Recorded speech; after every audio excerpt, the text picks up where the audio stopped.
মাদারীপুরের শিবচরে উপজেলার তারেক রহমানের ৩১ দফা কর্মসূচির প্রচারের লিফলেট বিতরণকালে জয় বাংলা স্লোগান দিয়ে বিএনপির নেতাকর্মীদের উপর হামলা চালিয়েছে নিষিদ্ধ হওয়া আওয়ামী লীগের কর্মীরা। এ ঘটনায় আহত হয়েছে অন্তত ২০ জন। সোমবার ১১ই আগস্ট রাত ৮টার দিকে জেলার শিবচর পৌরসভার চরশ্যামাইল এলাকায় এই ঘটনা ঘটে। আহতদের বেশিরভাগই উপজেলা পাঁচচর ইউনিয়ন বিএনপির ও অঙ্গ সংগঠনের নেতাকর্মীরা। তারা জানান, জয় বাংলা স্লোগান দিয়ে স্থানীয় আওয়ামী লীগের লোকজনে হামলা চালিয়েছে।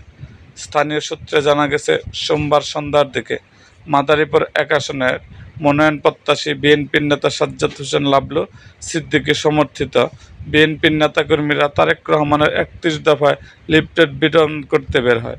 পরে তারা শিবচর পৌরসভার চরশ্যামাইল এলাকায় পৌঁছালে শিবচর ইউনিয়ন পরিষদের চেয়ারম্যান বাবুল ফকিরের ছেলে সুমন ফকিরের সঙ্গে বাকবিতণ্ডা হয়। এক পর্যায়ে লিফলেট বিতরণকারীদের উপর হামলা চালায় স্থানীয় আওয়ামী লীগের নেতাকর্মীরা। এ ঘটনায় আহত হয়েছে অন্তত ২০ জন। পরে তাদের উদ্ধার করে শিবচর উপজেলা স্বাস্থ্য কমপ্লেক্সে ভর্তি করা হয়েছে। আহতদের মধ্যে উন্নত চিকিৎসার জন্য ঢাকায় পাঠানো হয়েছে ৫ জনকে। আহতরা হলেন তারেক রহমানের ৩১ দফা লিফলেট নিয়ে আমরা তত্ত্বপাড়া হয়ে শিবচর আসতে থাকি। এ সময় চরশ্যামাইল এলাকায় কাজীর দোকান নামক স্থানে আসলে শিবচর ইউনিয়ন পরিষদের বর্তমানে পৌরসভার চেয়ারম্যান বাবুল ফকিরের ছেলের নেতৃত্বে শতাধিক মানুষ দেশীয় অস্ত্রশস্ত্র নিয়ে জয় বাংলা স্লোগান দিয়ে আতঙ্কিত হামলা চালায়। এ বিষয়ে জানতে অভিযুক্তদের সঙ্গে যোগাযোগ চেষ্টা করেও তাদের পাওয়া যায়নি।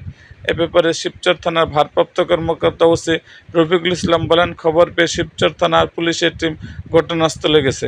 আহতদের শিবচর হাসপাতালে ভর্তি করা হয়েছে। আমরা খোঁজখবর নিচ্ছি।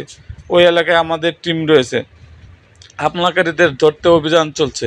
আহতদের মধ্যে কয়েকজনকে ঢাকায় পাঠানো হয়েছে। এরকম আরও ভিডিও পেতে এবং রাজনৈতিক অঙ্গনের নানা ঘটনা ও ইতিহাস জানতে আমাদের মুক্তাগাছার ইতিহাস মিডিয়া ইউটিউব চ্যানেলটিকে সাবস্ক্রাইব করুন এবং পাশে থাকা বেল আইকনটি বাজিয়ে দিন।